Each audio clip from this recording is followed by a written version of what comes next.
Good morning students, class 10th। आज मैं आपको आपकी हिंदी की पाठ्य पुस्तक क्षितिज की जो पहली कविता है सूरदास के पद, इसके बारे में बताऊंगी। बेटा, आप लोगों ने सबने पढ़ा सुना है राधा कृष्ण की कहानी को कि कृष्ण जो थे उनका जन्म भले ही मथुरा में हुआ था, लेकिन वो गोकुल में निवास करते थे। और जब मथुरा में उन्हें कंस का वध करना था तो वो गोकुल में गोपियों को छोड़कर वापस मथुरा गए थे। तो जिस समय वो वापस मथुरा गए थे, उन्होंने गोपियों से वादा किया था कि वो लौटकर वापस आएंगे। और उनके जाने के बाद से ही गोपियाँ जो थीं वो उनके इस वादे को पूरा करने के इंतज़ार में अपना जीवन काट रही थीं।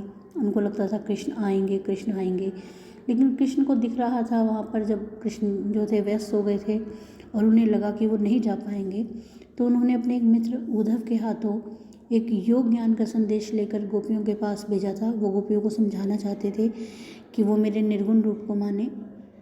मैं उनसे अभी आकर नहीं मिल सकता, लेकिन वो मेरे उसमें ना रहें। तो गोपियों को समझाने के लिए, गोपियों को मनाने के लिए उन्होंने अपना जो योग ज्ञान का संदेश था वो देकर अपने मित्र को भेजा था। ठीक है, तो जो उद्धव थे वो एक बहुत ही परम ज्ञानी व्यक्ति थे और कृष्ण का संदेश लेकर वो गोपियों के पास आए थे। उन्होंने आकर गोपियों को उद्धव ज्ञान का संदेश दिया था, लेकिन जो गोपियाँ थीं उन्होंने उद्धव के इस ज्ञान संदेश को नहीं माना। उन्होंने साफ मना कर दिया इसको मानने से, और उन्होंने उद्धव को ही खरी खोटी सुनाई। तो उद्धव और गोपियों के बीच का जो एक तरीके से वार्तालाप कह लें या जो भी उनके बीच की बातचीत रही, उसको सूरदास जी ने अपने पदों के माध्यम से हमारे सामने रखा है। तो अब हम शुरू करते हैं। पहला पद जैसे कि है, उद्धव तुम हो अति बड़भागी। यहाँ गोपियाँ उद्धव को कह रही हैं कि उद्धव तुम बहुत ही बड़े भाग्य वाले हो, मतलब बहुत खुशनसीब हो। बड़भागी, भाग्य मतलब भाग्यवान, ठीक है। लेकिन यहाँ भाग्यवान कहने के पीछे उनका एक व्यंग निहित है। क्या निहित है? व्यंग। मतलब वो कहीं ना कहीं उनको ताना दे रही हैं कि तुम बहुत ही भाग्यशाली हो। कैसे भाग्यशाली हो? अप्रस रहत स्नेह तगाते नाहीन मन अनुरागी। वो कह रहे हैं कि तुम अब तक कृष्ण के प्रेम से, कृष्ण के प्रेम रूपी धागे से बंधे ही नहीं हो, और ना ही तुम्हारे मन में उनके प्रति कोई अनुराग है, कोई प्रेम है। मतलब क्या है? तो गोपियाँ कह रही हैं कि तुम उनके पास हो, फिर भी तुम उनके प्रेम रूपी धागे से नहीं बंधे हो, ना ही तुम्हारे मन में उनके रूप के प्रति कोई प्रेम है, कोई सौंदर्य, मतलब उनका सौंदर्य जो है, उसके सौंदर्य के उस जादू जो है वो तुम पर नहीं हुआ है। पुरैनी पात रहत जल भीतर तारस देह न जागी। अब पुरैनी पात, अब वो देखो विभिन्न उदाहरणों के माध्यम से ना कृष्ण को उल्हाने दे रही हैं, उनको ताने दे रही हैं। तो उन्होंने पहला उदाहरण ले लिया कमल का। पुरैनी पात मतलब कमल का पत्ता, कि जैसे कमल का पत्ता पानी के अंदर रहता है, रहत जल भीतर, पानी के अंदर रहता है, तारस देह न दागी, लेकिन उस कमल के पत्ते के ऊपर पानी की एक बूंद भी नहीं रुक पाती। ठीक है, तो कमल के पत्ते के माध्यम से वो उद्धव को जो है उल्हाने दे रही हैं कि तुम उस कमल के पत्ते के समान हो जो पानी में रहता है, लेकिन उसके ऊपर एक पानी की बूंद नहीं रुकती। इसी प्रकार से तुम हो कि कृष्ण के पास हो, लेकिन फिर भी कृष्ण से प्रेम नहीं कर रहे। जो जल महा तेल की गागरी बूंद ने ताको दागी। अब दूसरा उदाहरण उन्होंने तेल की मटकी का लिया कि एक मटकी है, उसमें तेल है, अगर उसको आप पानी में डुबो दोगे तो भी तेल और पानी कभी मिल नहीं पाते हैं, है ना। तो कह रहे इसी प्रकार बूंद ने ताको लागी, मतलब पानी और तेल की बूंद आपस में एक दूसरे को नहीं लग पाती, मिल नहीं पाती हैं। वो कह रहे हैं इसी प्रकार तुम हो कि कृष्ण के पास हो, फिर भी उनसे प्रेम नहीं कर रहे। प्रीति नदी में पाँव न बोरे, दृष्टि न रूप पर आ गई। कह रहे प्रीति नदी, देखो रूपक अलंकार है, प्रीति नदी प्रेम रूपी नदी, कि तुमने कृष्ण के प्रति, कृष्ण की जो प्रेम रूपी नदी है, तुमने उसमें अपना पैर ही नहीं बोरियो मतलब डुबोया है, कि कृष्ण जैसे प्रेम रूपी नदी के पास हो, लेकिन तुमने उसमें अपना पैर तक नहीं डुबोया, और ना ही तुम्हारी दृष्टि में उनके रूप सौंदर्य का जादू चढ़ा, मतलब ना ही तुम उनके उस रूप सौंदर्य को देख पाए जिसको देखकर हम आज तक जी रहे हैं। तो कहीं ना कहीं गोपियों ने इन उदाहरणों के माध्यम से उद्धव को उल्हाने दिए हैं कि कृष्ण के इतने पास रहते हुए तुम कृष्ण से प्रेम करना नहीं सीखे, और एक हम हैं कि कृष्ण हमें छोड़ के चले गए, हम फिर भी कृष्ण से प्रेम कर रहे हैं।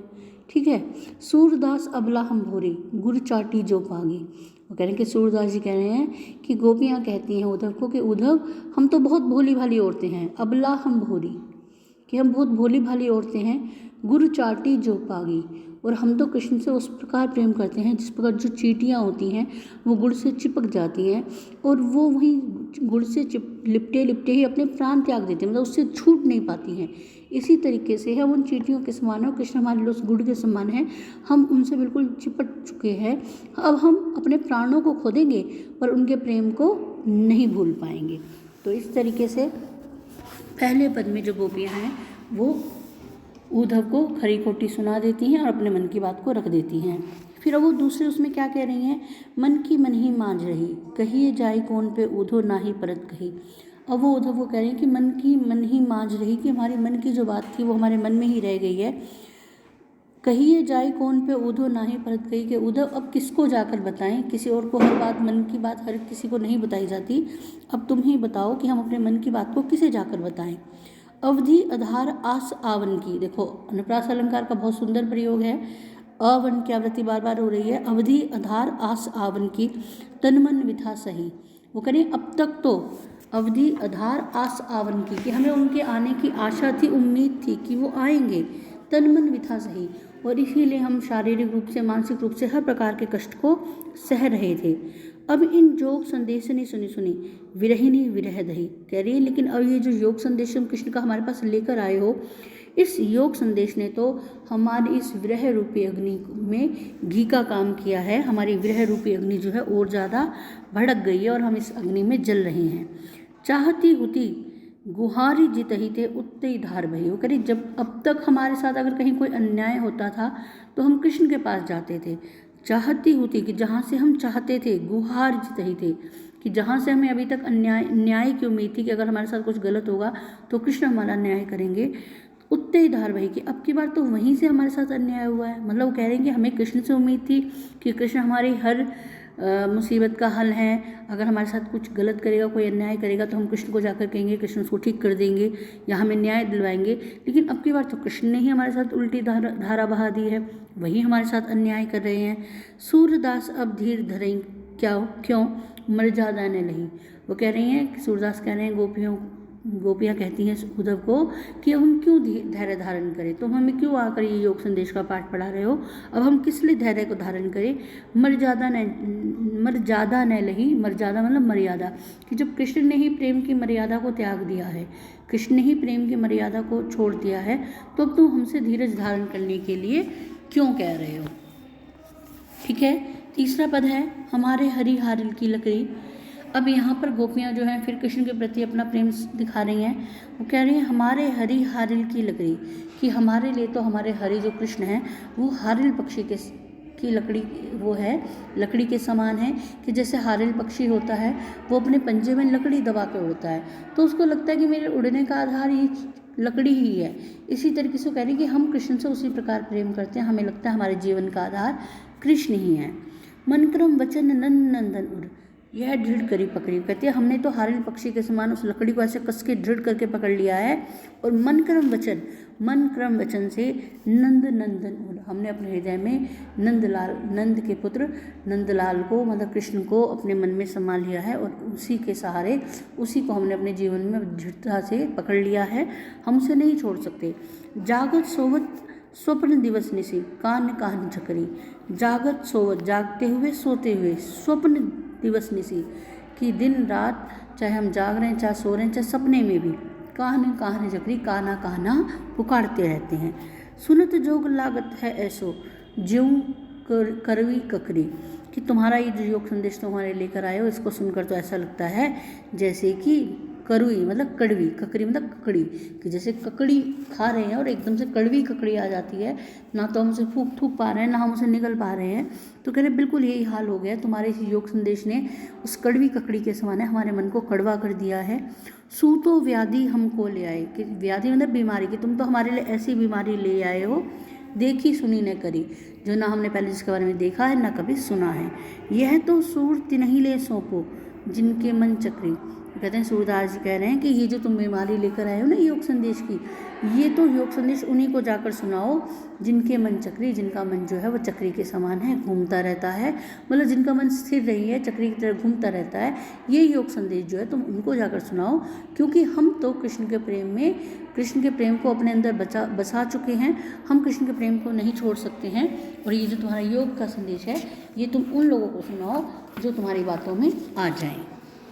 अब देखिए अंतिम इसका काव्यांश है, हरि है राजनीति पड़ आए। देखो गोपियाँ कृष्ण से प्रेम करती हैं और किस प्रकार कृष्ण से अब नाराज़ हैं, दुखी हैं, क्रोधित हैं और अपनी नाराज़गी को व्यक्त कर रही हैं, आपस में बातें कर रही हैं। हरि है राजनीति पड़ आए कि हमारे हरि ने, हमारे कृष्ण ने अब राजनीति सीख ली है।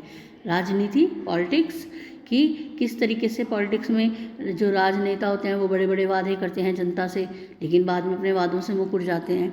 तो वो कृष्ण को वैसे ही उलाहना दे रही हैं कि हरि है राजनीति पड़ आए, कि हरि ने हमारे कृष्ण ने अब राजनीति सीख ली है। समझी बात कहत मधुकर के समाचार सब पाए, कि अभी तक उन्होंने अपनी बातों को जो है उद्धव को हमारे पास भेजा है, हमने सब समाचार पा लिया है, लेकिन समझी बात कहत मधुकर के कि समाचार सब पाए, कि अब हम उनकी सब बातें समझ गए, जो उन्होंने समाचार हमारे पास भेजा है वो हमें मिल गया है।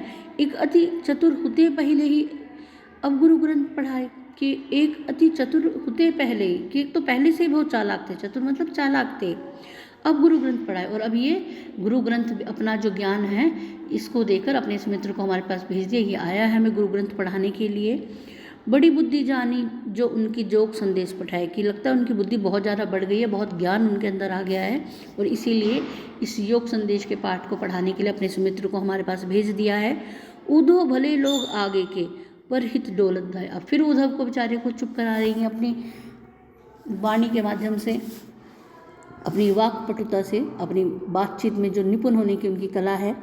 ठीक है, तो क्या कह रही हैं कि उद्धव भले लोग आगे के परहित डोलत धाय, कि उद्धव जो पहले के ज़माने के जो लोग होते थे परहित डोले ढाए, वो दूसरों के भले के लिए, परहित मतलब दूसरों की भलाई के लिए इधर उधर जाते थे, इधर उधर डोलते थे। अब अपने मन फेर पाइए चलत जुहते चुराए, कह रहे जाओ जाके अपने कृष्ण को कह दो कि यहाँ से जाते समय अब अपने मन फेर पाइए चलत जो होते चुराए, कि यहाँ से जाते समय जिस हृदय को वो हमारे साथ अपने साथ चुरा कर ले गए थे, हमारे मन को, हम अपने उस मन को, अपने उस हृदय को फिर से वापस पाना चाहती हैं। ते क्यों अनीति करे आपुन जे और अनीति छुड़ाए, कि वो खुद ही क्यों अन्याय कर रहे हैं, जो वो दूसरों को अन्याय से मुक्ति दिलाते हैं, वो तो न्याय के देवता है। औरों के साथ अगर अन्याय होता है तो वो उनको न्याय दिलाते हैं, तो वो हमारे साथ क्यों अन्याय कर रहे हैं। राज धर्म तो यही सूर जो प्रजा न जाहि सताए। सूरदास जी कह रहे हैं कि गोपियाँ कहती है राजा का तो ये धर्म होता है कि वो अपनी प्रजा का पालन करे, अपनी प्रजा को किसी भी प्रकार का कोई दुख, कोई कष्ट ना होने दे, अपनी प्रजा को किसी भी प्रकार ना सताए। और वो हमारे कृष्ण जो है अब राजा बन गए हैं और अब वो हमें ही सता रहे हैं। तो इस तरीके से गोपियों ने बहुत ही सुंदर शब्दों में अपने प्रेम की व्याख्या की है। उनकी नाराज़गी में, उनके क्रोध में कृष्ण के प्रति प्रेम जो है वो बहुत स्पष्ट रूप से दिख रहा है। उन्होंने उद्धव को साफ साफ कह दिया है कि तुम्हारे इस योग संदेश की हमें कोई आवश्यकता नहीं है, हम कृष्ण से बहुत प्रेम करती हैं और हमेशा करती रहेंगी।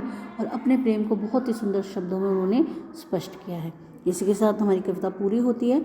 अगर आप में से किसी को भी कुछ परेशानी हो, कोई समस्या हो इस कविता से संबंधित, तो आप मुझसे पूछ सकते हैं।